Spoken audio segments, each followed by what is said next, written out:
Hello good morning guys.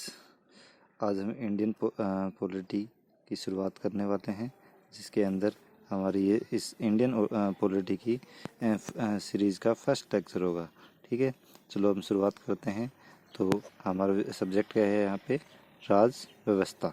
ठीक है, राज व्यवस्था से अगर हम सब्जेक्ट नाम की बात करें इससे, तो इसके नाम के अंदर दो चीज़ें हैं, एक तो राज और दूसरा व्यवस्था। ठीक है, राज का मतलब होता है यहाँ पे शासन। ठीक है, और दूसरा व्यवस्था। व्यवस्था का मतलब होता है यहाँ पे शासन को हम किस किस लेवल पे किस प्रकार से डिवाइड करेंगे, अर्थात किस लेवल पे कितनी पावर्स होंगी, क्या ड्यूटीज़ होंगी, सेंटर की ड्यूटी क्या होती है, क्या उसके पास पावर है, स्टेट की क्या है, डिस्ट्रिक्ट लेवल पे क्या है और ग्रामीण लेवल पे क्या है। इस प्रकार से हम शासन की अलग अलग व्यवस्थाओं को पढ़ेंगे। ठीक है, जब हम ये पढ़ते हैं तो इसके अंदर शासन की व्यवस्था जब हम पढ़ेंगे तो हमें पहले पता होना चाहिए कि हम शासन करेंगे क्या। तो शासन करने के लिए आपके पास में क्या होना चाहिए? एक तो होता है राज्य और एक होता है राष्ट्र। दो वर्ड होते हैं, पहले हम दोनों वर्डों का मीनिंग समझते हैं। ठीक है, राज्य की हम बात करें तो राज्य जहाँ तक है तो किसी भी जगह को आप राज्य घोषित करना है तो उसके लिए चार कंडीशन होती हैं। फर्स्ट इसमें होती है भौगोलिक क्षेत्र। ठीक है, भौगोलिक भौगोलिक क्षेत्र। ठीक है, और दूसरा भौगोलिक क्षेत्र का मतलब उस क्षेत्र का एरिया कितना है। ठीक है, दूसरा तो पॉइंट आता है इसमें जनसंख्या। ठीक है, अर्थात उस क्षेत्र की जनसंख्या कितनी है, वहाँ रहने वाले लोग हैं उन लोगों की संख्या। तीसरा वहाँ पे होता है तीसरा ऑप्शन आपके लिए क्या होगा? सरकार। ठीक है, और चौथा इसके अंदर होता है संप्रभुता। ठीक है, यहाँ पे सरकार से मीनिंग यहाँ पे है, यहाँ पे चुनी हुई सरकार भी हो सकती है या फिर राजतंत्र हो सकता है। ठीक है, और सरकार में कितने अंग होते हैं? यहाँ पे 3 अंग होते हैं। ठीक है, इन 3 अंगों को हम आगे पढ़ लेंगे। एक बार हम इतना इसमें बात करते हैं संप्रभुता पे। देखो संप्रभुता क्या होता है? संप्रभुता का मतलब जो चुनी हुई सरकार है, ठीक है, उस सरकार या फिर जो भी नॉमिनेटेड सरकार है, जो सरकार होगी उस सरकार की सुप्रीम बॉडी होनी चाहिए वो। अर्थात जैसे हमारे इंडिया में मोदी गवर्नमेंट है, केंद्र सरकार है, तो वो सभी डिसीजन ले। ठीक है, उसके ऊपर डिसीजन लेने वाली कोई पावर नहीं हो, अर्थात हमारी गवर्नमेंट फिर इंडिपेंडेंटली कोई डिसीजन ले सकती है। दूसरी कोई गवर्नमेंट या दूसरी कोई अंतर्राष्ट्रीय संस्था उसके ऊपर कोई दबाव नहीं होना चाहिए। ठीक है, उस चीज़ को बोलते हैं संप्रभुता। और इंडिया की संप्रभुता किस में निहित है? जनता में निहित है। ठीक है, अब बात करते हैं हाँ आगे। अब देखो, ये अगर चार कंडीशंस पूरी कर रहा है तो हम उसको क्या बोलेंगे? राज्य। तो इस प्रकार से ये एक क्या हो गई आपके लिए? राजनीतिक अवधारणा। ठीक है, राजनीतिक अवधारणा। तो राज्य एक प्रकार से क्या होती है? राजनीतिक अवधारणा। ठीक है, जिसके अंदर आपको अगर इंडिया की बात करें, हम देखो इंडिया में, तो इंडिया में भौगोलिक क्षेत्र है, इसका कुछ फिक्स एरिया है, जैसे 32.87। ठीक है, जनसंख्या की बात करें तो 121 करोड़ यहाँ पे जनसंख्या है। सरकार की बात करें तो यहाँ पे केंद्र सरकार है, जैसे आज के दिन में हमारे मोदी गवर्नमेंट है। अगला हमारी सरकार क्या है? संप्रभु सरकार है। ठीक है, ये हमारी संविधान की विशेषताओं में भी संप्रभुता का वर्णन किया गया है, जिसको अपन डीपली आगे पढ़ेंगे। ठीक है, तो इंडिया की बात की जाए पर्सनली तो इंडिया क्या हो गया? India is a state. ठीक है, अब बात करते हैं अपन नेशन की। ठीक है, व्हाट इज नेशन? ठीक है, नेशन किसको कहते हैं? तो नेशन जो है ये कल्चरल कॉन्सेप्ट होती है। क्या होता है? Cultural concept. कल्चरल कॉन्सेप्ट अर्थात सांस्कृतिक अवधारणा है। ठीक है, और सांस्कृतिक अवधारणा से मतलब यहाँ पे क्या है? वह क्षेत्र जिसके अंदर सभी की संस्कृति समान हो। ठीक है, और संस्कृति में क्या आते हैं हमारे यहाँ पे? वेशभूषा, खान पान, रहन सहन, ठीक है, भाषा, ये सभी चीज़ें किस में आते हैं? उसके कल्चर में आते हैं। ठीक है, जैसे फॉर एग्जाम्पल अपन बात करें मारवाड़। ठीक है, मारवाड़ है, मेवाड़ है। ठीक है, ये राजस्थान के दो हिस्से हैं, जिसके अंदर मारवाड़ की अगर मैं बात करूँ तो मारवाड़ के अंदर अलग कल्चर है, मेवाड़ के अंदर अलग कल्चर है। तो ये दोनों क्या होंगे? एक राष्ट्र होंगे, अर्थात एक ही देश के अंदर कई राष्ट्र हो सकते हैं। ओके, और इंडिया अभी क्या है? स्टेट है, बट धीरे धीरे किसकी तरफ बढ़ रहा है आगे? एक राष्ट्र की तरफ बढ़ रहा है। ठीक है, हम थोड़ा हिस्ट्री के अंदर बात करें। ठीक है, हिस्ट्री के अंदर पहली बार हमें राज्य शब्द जो है, राज्य शब्द कौटिल्य की जो पुस्तक है अर्थशास्त्र, कौटिल्य की पुस्तक का नाम क्या है? कौटिल्य पुस्तक अर्थशास्त्र। अर्थशास्त्र, अर्थशास्त्र इसके अंदर देखने को मिलता है। ठीक है। अर्थशास्त्र एक जो कि राजनीतिक शास्त्र की पुस्तक है, ना कि किसकी है, इकोनॉमी की। ठीक है, जिसके अंदर कौटिल्य ने एक सिद्धांत दिया था जिसका नाम क्या है, सप्तांग सिद्धांत। सप्तांग सिद्धांत, जिसके तहत कौटिल्य बताते हैं कि अगर ये 7 चीज़ें हैं तो उसको आप क्या बोल सकते हो, राज्य बोल सकते हो।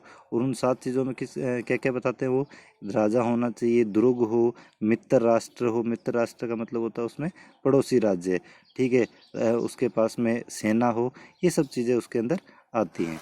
ठीक है, अब हम आगे बात करते हैं। एक फ्रांसीसी विचारक भी थे, ठीक है, इसके अलावा एक फ्रांसीसी विचारक थे, फ्रांसीसी विचारक मांतेस्क्यू, विचारक मांतेस्क्यू। ठीक है, मांतेस्क्यू, फ्रांसीसी विचारक मांतेस्क्यू, इन्होंने एक सिद्धांत दिया था जिसको बोलते हैं हम शक्ति पृथक्करण का सिद्धांत। शक्ति पृथक्करण का सिद्धांत। ये शक्ति पृथक्करण का सिद्धांत क्या है, देखिए पहले हम बात करते हैं यहाँ पे सरकार की। देखो हमने देखा कि पीछे कि सरकार जो होती है, सरकार के कितने अंग होते हैं, 3 अंग होते हैं। ठीक है, इसमें फर्स्ट जो होता है उसको क्या बोला जाता है, विधायिका। ठीक है, विधायिका। दूसरा कार्यपालिका, और तीसरा यहाँ पे होता है न्यायपालिका। न्यायपालिका, न्यायपालिका। ठीक है, जहाँ तक विधायिका की बात करूँ मैं, तो विधायिका यहाँ पे क्या होती है, जिसका काम होता है कानून बनाना। कार्यपालिका जिसका काम होता है कानून को लागू करना। और न्यायपालिका उन कानूनों की समीक्षा करना। ठीक है, तो ये 3 पार्ट यहाँ पे सरकार के होते हैं। अब लोकतांत्रिक गवर्नमेंट की बात की जाए तो लोकतांत्रिक गवर्नमेंट में विधायिका, कार्यपालिका और न्यायपालिका ये तीनों अलग अलग होती हैं। ठीक है, लेकिन राजतंत्र में राजा ही कानून बनाता है, राजा लागू करता है, राजा ही किसी प्रकार के निर्णय देता है। ठीक है, तो तीनों चीज़ें जब राजा के पास में होंगी तो राजा क्या हो जाता है, यहाँ पे निरंकुश हो जाता है। राजा क्या हो जाएगा, निरंकुश हो जाएगा। ठीक है, क्योंकि कानून बनाने भी उसे ही हैं, उस कानून को लागू करने वाला वही है, और कोई डिसीजन देना है कानून सही है या गलत है वो भी डिसीजन उसी को लेना है। तो यहाँ पे फिर एक स्थिति क्रिएट हो जाती है कॉन्फ्लिक्ट ऑफ इंटरेस्ट की, जिसके तहत यहाँ पे जो राजा हो जाएगा वो क्या होगा, निरंकुश होगा। लेकिन अगर लोकतांत्रिक गवर्नमेंट है तो उसके अंदर विधायिका, कार्यपालिका और न्यायपालिका तीनों अलग अलग होनी चाहिए। ये कौन कहते हैं, मांतेस्क्यू का जो शक्ति पृथक्करण का सिद्धांत है वो कहता है कि तीनों शक्तियाँ अलग अलग बॉडी के पास में होनी चाहिए, जिससे कि इसमें क्या होनी स्थिति होगी, चेक एंड बैलेंस की स्थिति बनी रहेगी। ठीक है, ये तो हो गया हमारे किस चीज़ का,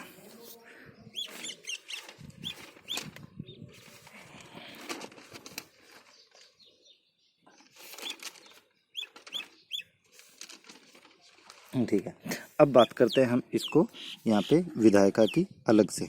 ठीक है, विधायिका, तो विधायिका की बात करूँ तो विधायिका में कौन शामिल होता है, हमारे इंडिया में अगर बात की जाए तो इंडिया में विधायिका में किस किस को शामिल किया जाता है, एक तो राष्ट्रपति, ठीक है, और दूसरा इसके अंदर कौन होता है, राज्यसभा, राज्यसभा, और तीसरा इसमें क्या है, लोकसभा, लोकसभा।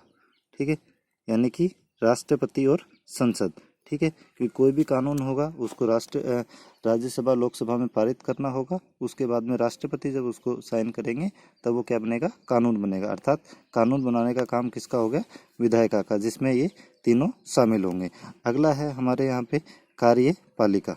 ठीक है, कार्यपालिका, और कार्यपालिका का काम क्या होता है, उन कानूनों को लागू करना। ठीक है, तो कार्यपालिका भी 2 टाइप की होती है, एक तो होती है हमारे यहाँ पे अस्थायी। ठीक है, अस्थायी कार्यपालिका की बात करूँ तो अस्थायी का मतलब जो कि परमानेंट नहीं होती है, टाइम टाइम पे चेंज होती रहती है। और इसके अंदर कौन कौन होता है, पीएम और उसकी मंत्री परिषद। ठीक है, पीएम और मंत्री परिषद।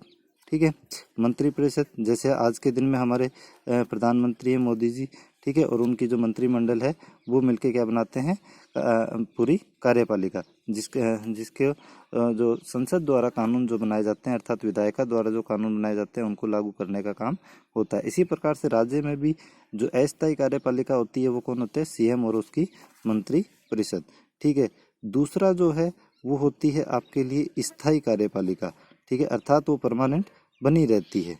ठीक है, उसके अंदर किसको शामिल किया जाता है? जो हमारे ब्यूरोक्रेट्स होते हैं। ठीक है, ब्यूरोक्रेट्स कौन होंगे? आईएएस अधिकारी, आरएस अधिकारी, सचिव वगैरह जो होते हैं, वो क्या होती है? स्थायी कार्यपालिका। ठीक है, तीसरा अगर इसके अंदर मैं बात करूं तो तीसरी चीज कौन सी है? न्यायपालिका। ठीक है, और न्यायपालिका का काम क्या होता है? आप लोग बताइए, क्या काम होता है न्यायपालिका का? इन विधायिका द्वारा बनाए गए कानूनों की समीक्षा करना तथा कार्यपालिका द्वारा जो कानूनों को लागू किया गया है वो उसी वे में लागू किया गया है या नहीं, कार्यपालिका संविधान के अकॉर्डिंग काम कर रही है या नहीं कर रही है, इन सभी को चीज़ों की समीक्षा करने का काम किसका होता है? न्यायपालिका का। जिसमें किसको शामिल किया जाता है? सुप्रीम कोर्ट है, हाई कोर्ट है, इसके अलावा और जो अधीनस्थ न्यायालय हैं, अधीनस्थ न्यायालय। ठीक है, अधीनस्थ न्यायालय के अंदर जैसे आपके डिस्ट्रिक्ट लेवल पे कोर्ट्स हैं, तहसील लेवल पे कोर्ट्स हैं। ठीक है, इन सभी को इसमें शामिल किया जाता है। ठीक है, ओके, थैंक यू।